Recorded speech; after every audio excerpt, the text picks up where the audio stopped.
Today we have ticket number 12061 and it's a faulty PlayStation 4 Slim that doesn't output to a TV, and I'm pretty sure it's because of that pin that you see on the HDMI port, the copper one, right in the middle of your screen. So theoretically this should just be a simple port replacement. Let's go over to our heater and get the port off. Let's go ahead and remove the solder that we have in the ground holes, and we do that by heating the port from underneath. I might have said heating the port, I meant to say heating the board. Maybe I did say board. And then we're going to use our solder sucker to just clear out the ground holes.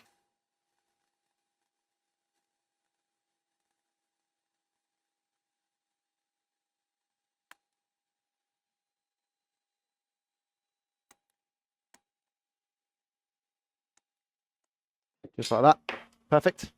And then let's apply the flux just here and clear out the pads that we have using our soldering iron and some wick.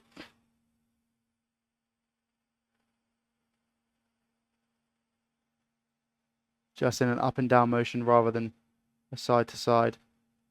Well, it's kind of side to side as well as up and down, but just slowly, just to make sure we don't rip any pads. There we go. Lovely, jubbly. And now we take our isopropyl alcohol, cotton buds, and give everything a swift clean, just like so. There we go. Lovely. Would you look at that? This is indeed a PS4 Slim, so we go ahead and grab the PS4 Slim port, and hopefully that should all align up, which it does. So we take it off. Just want to confirm that. We did have some dud ports a while ago that the pins wouldn't line up, so you had to do it manually and push them. The end result was still the same. The port still worked. It just wouldn't allow me to use my method of flowing it on. Just fill up the ground holes with the leaded solder we have on the board. Just like so. This will give us a really strong bond with the ground legs of the port and the board itself, making it very, very secure. And when we heat up the board as well without the port on, it's going to push that solder right through into the board.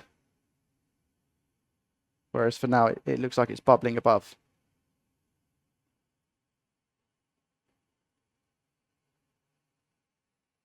There we go. Everything, look at that, all nice and tinned, ready to go. And just for the sake of it today as well, I'm going to tin the port. Okay, so we've got flux on the board and flux on the actual port itself from where we've just tinned it. And now we're going to flow the port into place. But like I said, you'll see the solder balls in a second. They'll sit down. Let's get rid of that little bit of whatever that is, hair, something. It's just about to drop, especially that big one on the right. You see that? It just sucks it up. And now the bottom left one. Yeah, there we go. Okay, now we place the port on. Okay, it did just fly away from me, unfortunately. So we'll try that again. Let's go round two. Board's still hot. Solder is wet. Port is on. Okay, now what we're going to do is just hold the heat on and make sure that we have a solid connection. Because if the port is cold, which it most probably will be because it's been sat in a drawer, the port needs to get hot as well to accept the solder on the legs and create a solid bond. So again, I'm just going back and forth, making sure to not burn the plastic. Making sure that it's all solid. Okay, I think it's going to be good now. So I'm going to come off the heat now.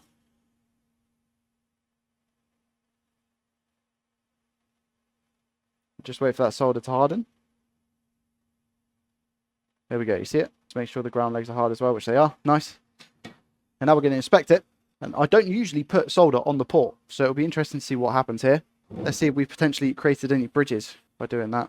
How are we looking? Yeah, there we go. Look, there's a bridge at the end. Closest to us. You see that bridge?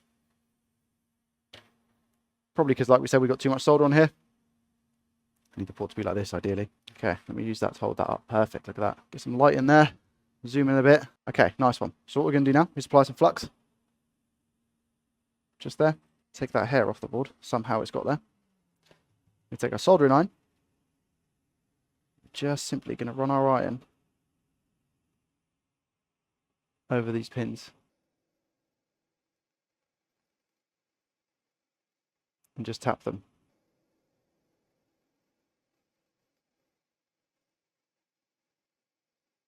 There we go. And now by the looks of it, we don't have any bridges, so we're going to go ahead and clean the area.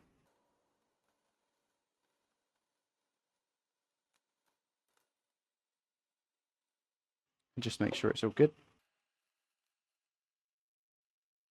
Looks all good to me. We just come in with, I like using the brush, because the brush seems to get rid of any hair and fibres on the board that we've potentially left. There we go. Okay, it would be wrong of me to not check and just make sure that the pins aren't solid. But, I mean, there might be a bridge on that 3rd and 4th pin. Let's take a look. Okay, oh, it's not a bridge. It's just a little bit of dirt. Okay, fine. Right, good, good, good. Should we go a bit closer?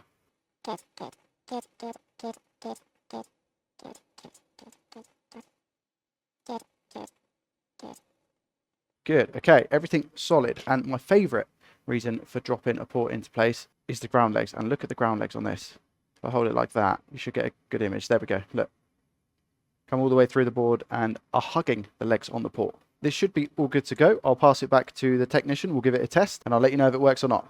All right, here we have the blue light. It powers on. That's good news. Do we get anything on the screen? Yes, we do. That's the logo we all know and love. Thanks for watching. I'll see you in the next one.